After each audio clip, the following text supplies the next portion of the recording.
bienvenido a su programa de conversación abierta con el Reverendo Bolívar Flores. Hoy es viernes y en este día nosotros traemos una producción a la altura de cada uno de ustedes. Queremos agradecerle a nuestro equipo de trabajo por hacer una producción a la altura y a la calidad que ustedes se merecen y a nuestros patrocinadores como el Hudson Community College. Queremos agradecer al Hospital Claramas. Queremos agradecer infinitamente al rabino Abed Friedman, a Francine Lafrac de la Frac City y a nuestra querida amiga y hermana Wendy Nutt de Hugo Nutt Corporation por hacer esta producción posible todos los viernes para cada uno de ustedes. Y en especial a ustedes por darnos el privilegio, por darnos el honor de entrar hasta sus hogares, de entrar hasta sus autos, de entrar hasta sus trabajos, pero lo más importante, de entrar hasta sus corazones. Y es que Conversación Abierta es un programa que está diseñado para atraer diferentes tipos de recursos y discusiones legislativas, educativas para los miembros más vulnerables de nuestra comunidad.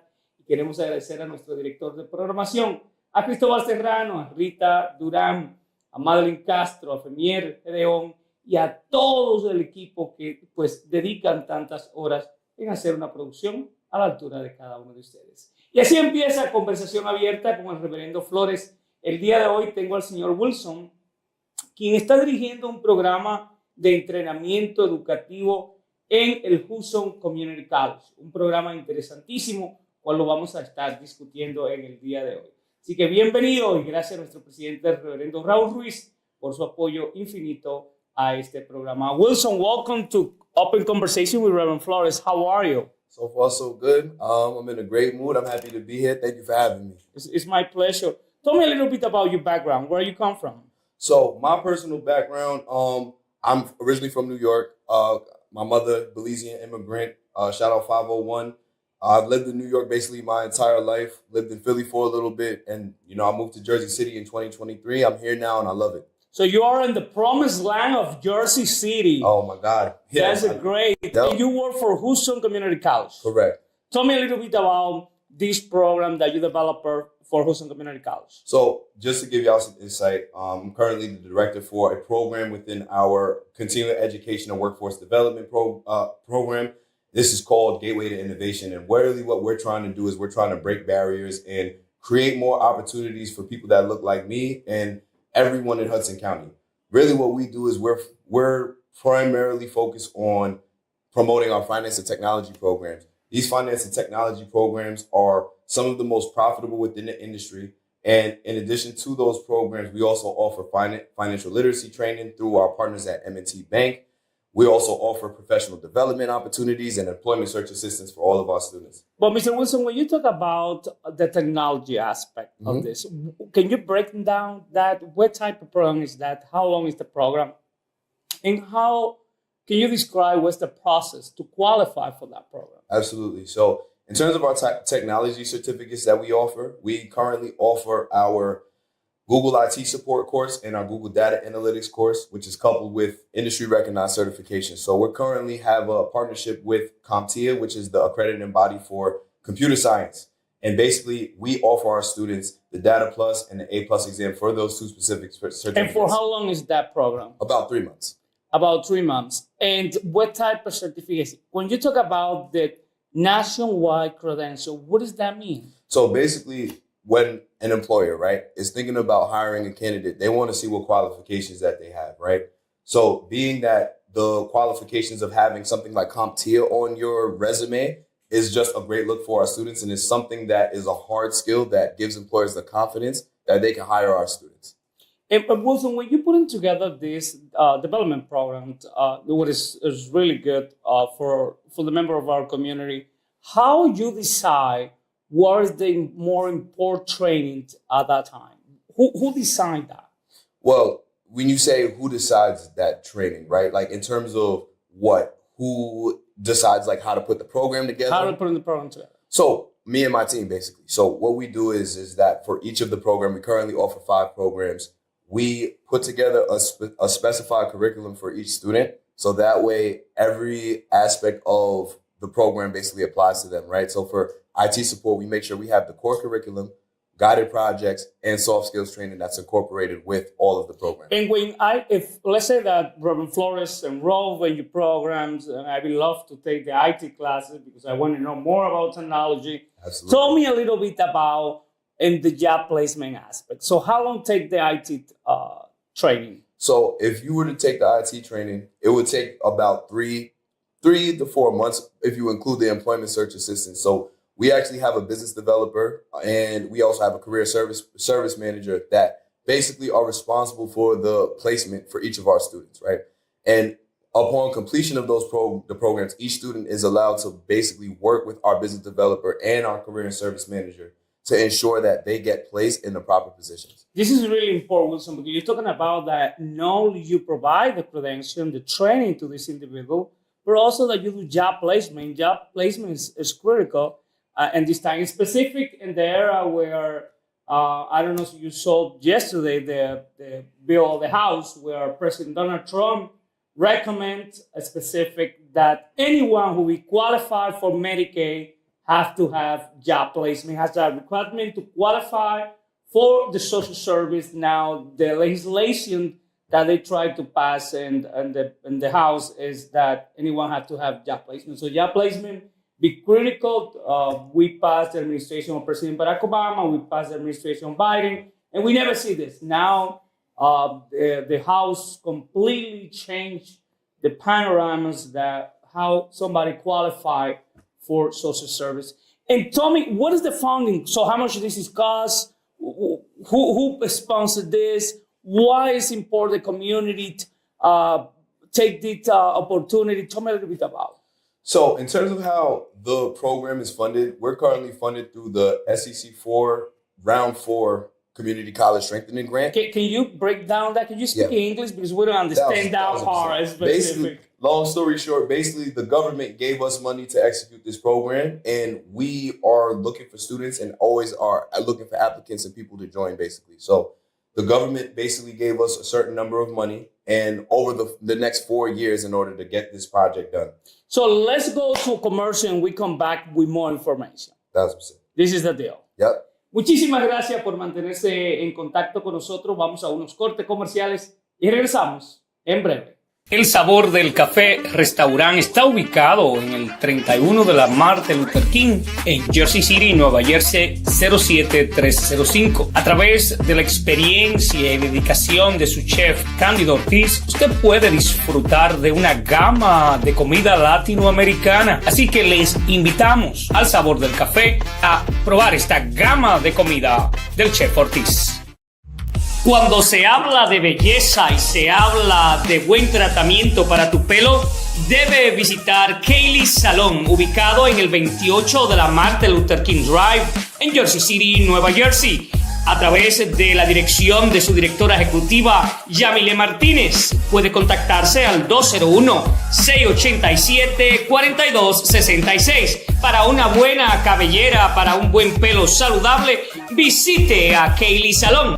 Bienvenido a su programa de conversación abierta con el Reverendo Flores. Hoy sostenemos una conversación períclita, excepcional, yo diría que brillante, educativa e informativa con el señor Wilson, un especialista de diseño de entrenamiento que dirige el Houston Community College. Quiero agradecerle infinitamente al presidente River por haber diseñado y permitido que este tipo de programas existan en nuestra comunidad.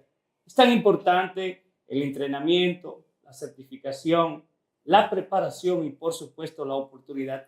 Mr. Wilson, tell me a little bit about what type of documentation, what type of equipment the community college requests to people to participate in your program. Great question. So those that are Hudson County residents, eligible to work, some form of federal assistance, so whether that's Medicare, Medicaid, financial aid, if they're a student hypothetically, unemployment or Section 8, definitely, like I mentioned before, proof of work or proof of address in Hudson County, and for the most part, just students that are dedicated and want to come to work and want a better opportunity for themselves. Honestly, I think really the most important thing is a student that's dedicated and hungry to get a good opportunity. And Mr. Wilson, when you say that they need a proof of residence, so this program is designed specific for people who resident in Houston County. Correct.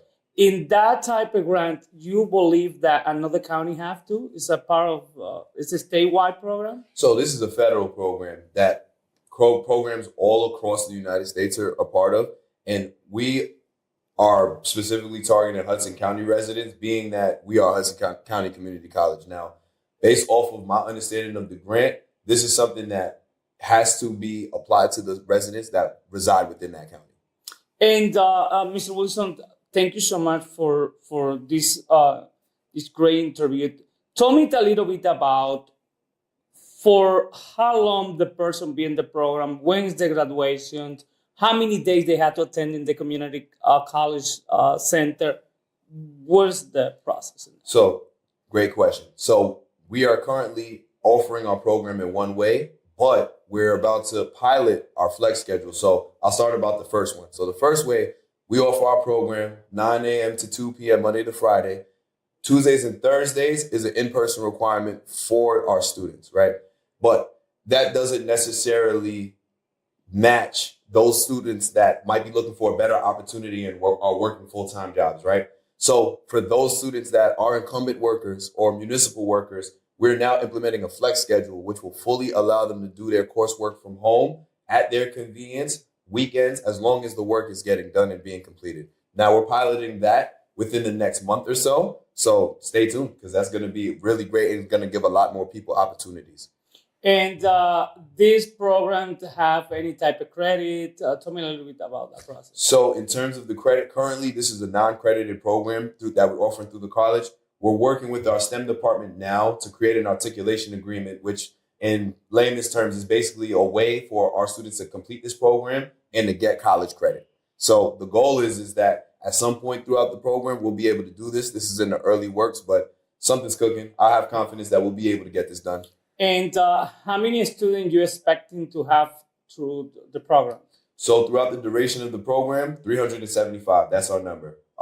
We have the funding from dating back to last August up until April of 2028. So we have about 4 years to get this done. 3 now because we're in 2025. But we currently have 30 students that have enrolled and came through the program. But like I mentioned, we're always looking for more. And, we're doing everything we can to basically improve our enrollment. Tell me about your partnership with the Interfaith of Houston County. Interfaith of Hudson County. So for the most part, we have not been collaborating with any of the churches. What we've really been doing in our focus community-wise is we've been partnering with community organizations, right? So we've partnered with a bunch of community organizations such as Women Rising, Community Lifestyle, York Street Project, the Waterfront Project, all to basically not just promote the program, but also to let their clients and their population basically understand that this is something that's available to them. But honestly, working with the churches, I think that is something that would be our next step. And I would love to be your ambassador. Yeah, absolutely. I think that would be great. Honestly, I know it'll be great because I know so many people need those opportunities. And this is one of those programs that I firmly believe this is set down from above. And this is something that is going to impact and help so many people get jobs and get opportunities. I believe in this program so much. And I'm relatively new in my role. I just started in January. But from what I've seen and the team that I work with and the amount of dedicated students that have came through the program, this is something that I'm confident will impact a lot of folks. And Mr. Wilson, tell me about the enrollment process. So how is I apply online? I have to have an interview process. Can you explain to me a little bit? Absolutely. So our current enrollment process is we actually have an interview form based on the HCCC website. The headline on there is Gateway to Innovation. We basically have our students fill that application out. Once they fill that out, we give them a pre-screening because that comes directly to our staff. And then from there, we set up a 30 to 45-minute interview. And, the student typically would be able to start the next week after, proof of all of that documentation like I mentioned to you before. So you say that I can go to the Houston County Community College website and I can apply directly from there. Correct. And what happens if the person don't have documentation or status? So that's a great question. In terms of not having documentation status, because we're a federal grant, unfortunately, this is something that they would not be able to partake in because of one, the eligibility work requirement, because obviously you need Social Security and all of those things. Currently, we're working to build that to see if there's something that we can accommodate those students, because unfortunately, being that that's something that we can't offer them, there might be other opportunities within our department that might be suitable for them.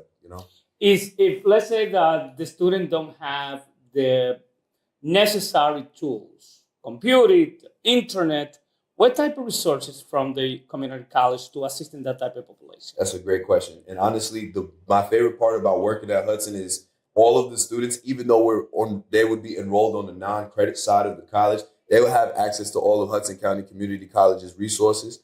Upon our students coming in, they get a Hudson County ID. So Hudson County Community College ID, and they would be able to access the North Hudson campus, Journal Square campus, if they need to complete their work on campus. We actually have laptops within our department that we loan out to certain students that might need that. In terms of, we also have money in our budget to help accommodate students that are going through these challenges too. And in terms of, you mentioned digital issues, because that is something that's prevalent within our population, within our program. But outside issues such as childcare, outside other issues such as like not having clothes for interviews. That's also resources that we have within Hudson County that we could provide to the population of Hudson County. You're really good. Let me tell you something. See, Chris River fire you, I want to hire you. Or resign, whatever it is. President River is a good friend of mine. So thank you so much for the opportunity that you give it to us to sharing this information with us. But what's that message that you want to share with our community today? My message that I want to share with the community, well, everybody has a superpower. I believe that everybody was put on this earth to do something.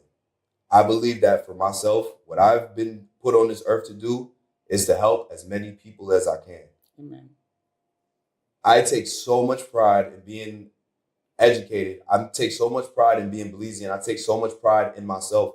And what I want to do is help more people take pride in themselves and give more people the opportunities to put themselves in positions and higher positions and better paying positions, and giving everybody the resources and knowing that these things are accessible. So my message is that I want to help. Gateway to Innovation is here to help. Hudson County Community College is here to help. Thank you. Muchísimas gracias. Mucho gusto. Oh, hablo español. Sí, un poquito. Interesante. Muchísimas gracias a cada uno de ustedes que se mantuvieron conectados. Esta importante entrevista donde discutimos este tipo de recursos educativos, credenciales y certificaciones a nivel nacional reconocida. Y agradecemos infinitamente al presidente River, a su liderazgo y al board del Hudson Community College por hacer posible este tipo de programas. Y será hasta nuestra próxima producción, donde traeremos un programa diseñado para cada uno de ustedes al más alto nivel que ustedes lo merecen. Así que será hasta nuestra próxima entrega. Bendiciones.